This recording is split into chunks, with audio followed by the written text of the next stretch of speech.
Welcome to the Salmon Runs YouTube. Enjoy the video. In this video, I will explain how to make steak kabobs. First, gather your ingredients and prepare your cutting board. You'll need about 1.5 pounds of sirloin steak, cut into 1-inch cubes. Next, chop your favorite vegetables like bell peppers, red onion, and zucchini into pieces roughly the same size as your steak.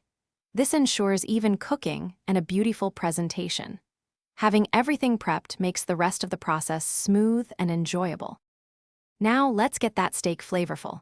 Marinate your steak cubes for at least 30 minutes in a simple mixture of soy sauce, olive oil, garlic, and a touch of honey. While the steak marinates, soak your wooden skewers in water for about 20 minutes. This prevents them from burning on the grill. Once ready, thread the steak and vegetables alternately onto the skewers, creating colorful and delicious combinations for each kabob. It's time to cook.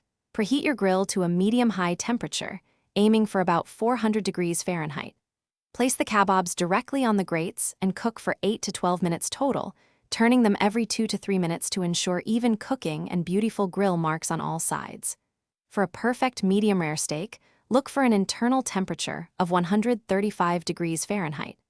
Adjust cooking time for your desired doneness. Once cooked to perfection, carefully remove your steak kabobs from the grill and let them rest for about 5 minutes. This allows the juices to redistribute, ensuring tender and flavorful steak. Serve these delicious kabobs immediately with your favorite side dishes, like fluffy rice or a crisp green salad.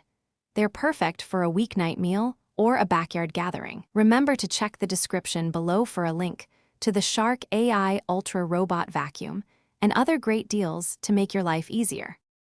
Thanks for watching. Consider subscribing if we helped you.